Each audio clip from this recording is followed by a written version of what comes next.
நான்லாம் அங்கே என்ன போட்டாலும் ஷூட்டிங் தான் முடியும் பேச விட. So I have put it more salt that is better. இங்கே பார்ப்பேன்னா அங்கே பார்ப்பேனாங்க தண்ணியாக ஊற்ற போய் புஷ்ஷுன்னு வரமாட்டுக்கல். எவ்வளோ தண்ணி வரும் தெரியுமா? இந்த தண்ணியை ஊற்ற போய் வரமாட்டுது. இந்த பக்குவம் இருந்தால் தான் வரும். தோசை கடவுளேன்னு வரணும். அன்றைக்கி வந்துட்டு பசையும் விடுதான். உப்பு பார்க்கணும். உப்பு இல்லைன்னா மனுஷன் திம்பானு அப்பா போட்டு தண்ணி ஊற்றினா தான் சாப்பிடும்.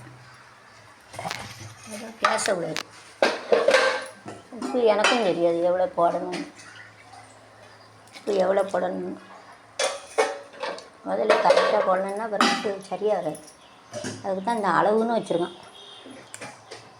இப்போ தெரியாது. இருந்தாலும் ஒரு தோசை சுட்டு பார்த்தா தான் தெரியும். கலக்கணும்.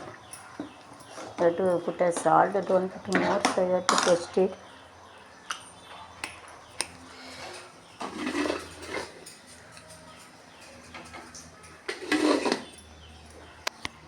இந்த தண்ணி இருக்கவே புஷ்ஷுன்னு வர மாட்டேது. So don't pour more water டஸ்ன்னு கம். தண்ணி ரொம்ப போட்டிங்கன்னா வராது. அதனால் வந்து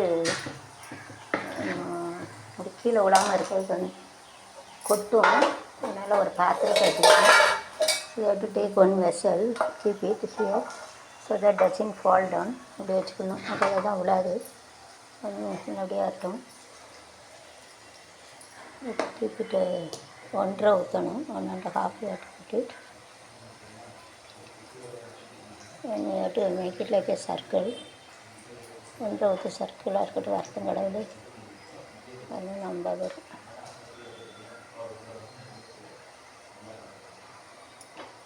It is not comes, it is better. You have to put a wheat flour also. This wheat flour is here, so it is better. You have to keep it, put it here. இந்த கோதுமை மாவு போட்டுக்கலாம் பாருங்கள். It's a nice idea ஆகி உடனே எடுக்கலாம் கரைஞ்சிடும். So தன்னந்தரி ஆட்டிடணும். வீட்டு otherwise dozen come. அது எடுக்கணும். எடுக்கலாம் கரைஞ்சி வரும்.